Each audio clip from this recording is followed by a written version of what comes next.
1st of June elections, considering the scale and the size of this country and population. So to Nebe, big congratulations for the work that it did to put everything in place. It was a major undertaking, both administratively and logistically. And then, of course, it was impressive to see around 54 million registered voting. That is a demonstration that 40 million Ethiopians show in a peaceful way whom they want as their representatives and as their leaders. So in that way, I think this was a strong demonstration of the will of the people. Then, yes, we did indeed come forward with a statement where we indeed appreciated Nebe's work, the political parties, the candidates, the civil society, all those functionaries, the servants who were then really making sure that the elections can happen. In that statement, we also said that we trust that the constituencies where elections were not possible due to insecurity, that elections can take place then as quickly as the circumstances allow us. We see that it's important that all parts of this country are represented also in the House.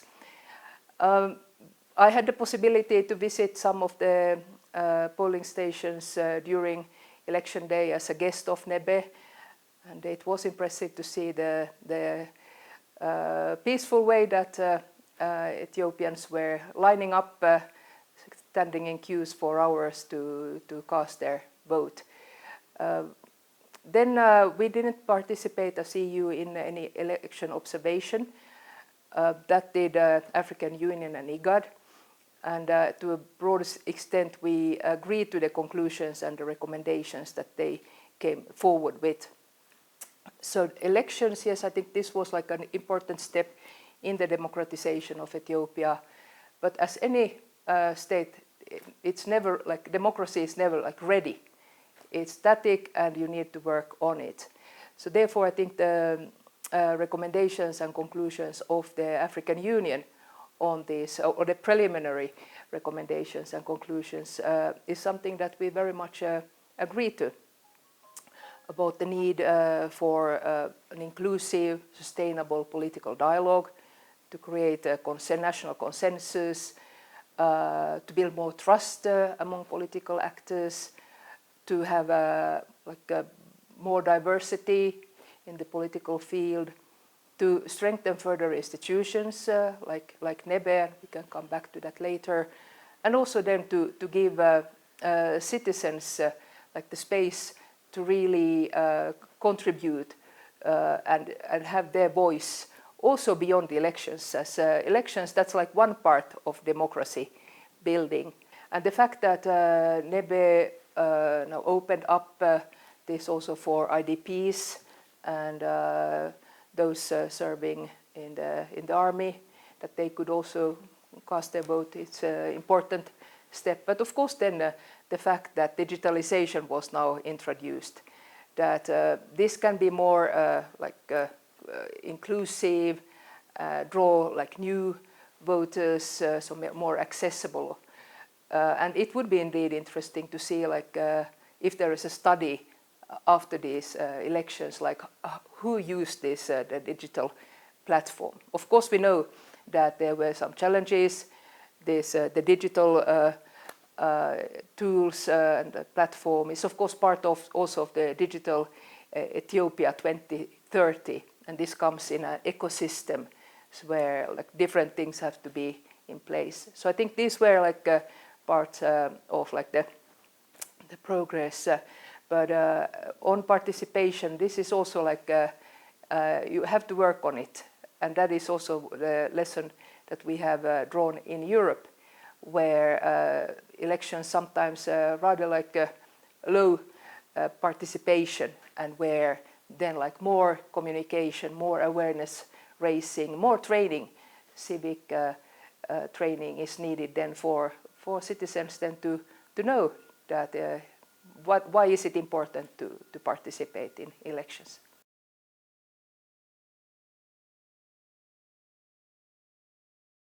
We are in a good place what comes to our relations.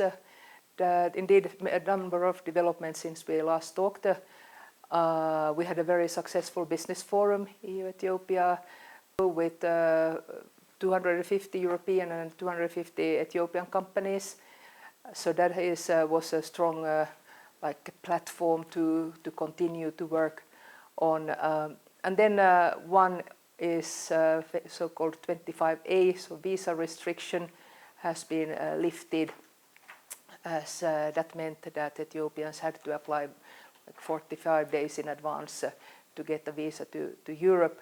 This has now been lifted, and we see that this is now very much helping us in getting more engagement from everything from business to culture, and your famous runners can then travel more freely due to this. Of course, other like the visa rules still in place, but at least there is this relief.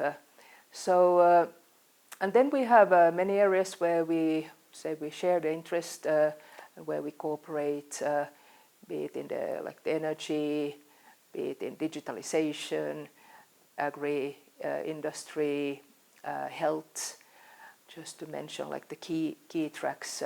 So this is important. We have in the so-called Global Gateway framework, they're promoting and supporting investments in Ethiopia. We have now in the energy sector one coming, it's so-called RISED with France and EU actors on board, and there was the wind park funded by Denmark, Asola. So this is also one of the global gateways. So this is on the business and investment, but of course people to people. I have said it before that it's impressive the history. EU, Ethiopia, and EU member states goes back with some for more than many hundred years. So that is something to build on. Everything from student exchange, Erasmus Plus. Also this year, Ethiopian students really scored up to the top among the top 20 globally on Erasmus Plus scholarships, research, cooperation. So I think there's a lot I think we could do, and we are doing a lot there. For example, in culture exchange with the 3 cultural institutions that we have in town: the Italian, French, and German. So there's a lot, and of course it helps Ethiopian Airlines flying to many destinations in Europe. So this is of course, and then also cooperation in the multilateral field, where now of course the COP32 will be one framework on climate that we really want then to see how we can best also support Ethiopia, as we want it to be a successful COP. And then also Ethiopia is a member of the Human Rights Council, so also cooperation there, but also then the broader UN reform. So I think in the multilateral field there is much that we can also do together.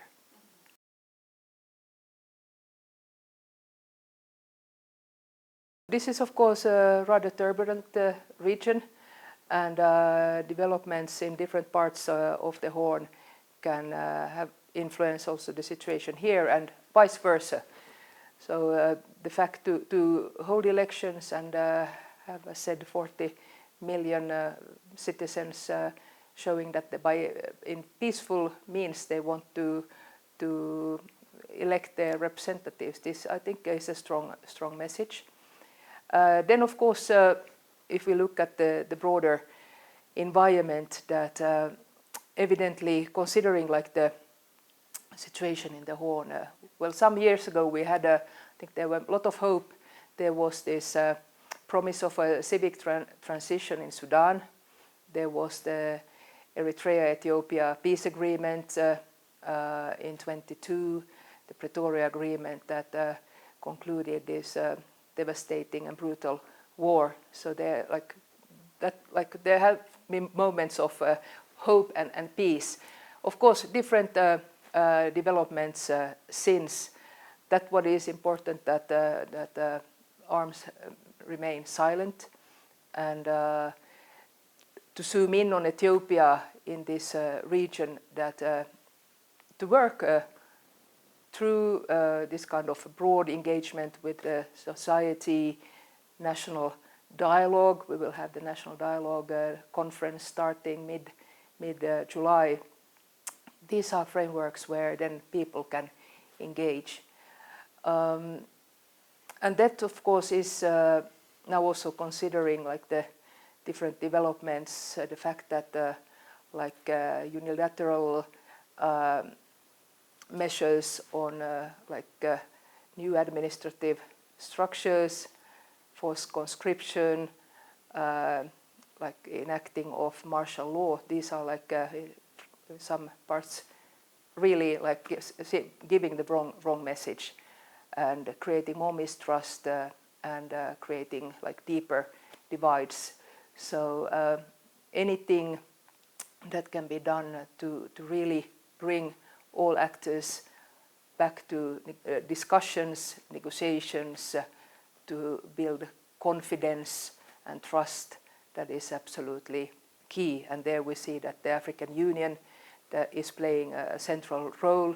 It is good to see that former President Obasanjo is back in town in the country, that this is where EU we are fully supporting. So summing up,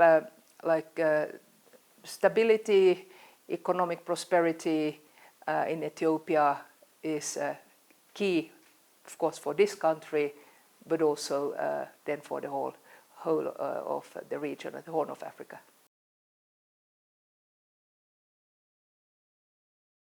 We see that there is a legitimate request from Ethiopia on this.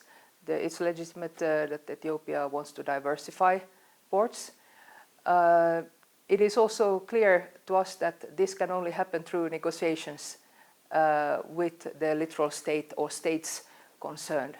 So that is like a very like clear line from our side, like through negotiations and agreement, that this is the way to take.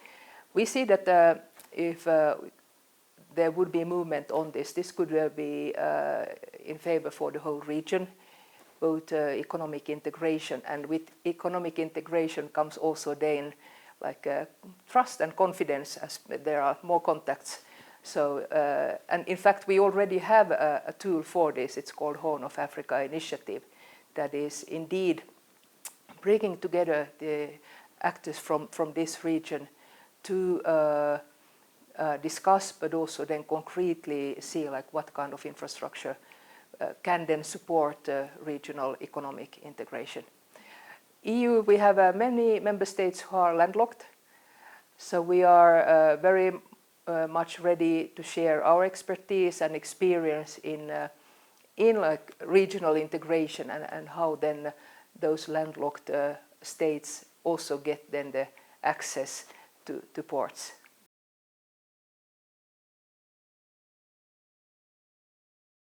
Of course, like the size, population, like all the economic potential now with all the openings and reforms and this very strategic location, these are like elements in this. And of course then like the young population, very like energetic, so like a big resource. So we see that there's like many parts to this. And of course the fact that Ethiopia is also the base for the African Union makes it also part of this the interest. And the more, of course, then in this place in also like the stability development that Ethiopia can be as a model for the region and beyond.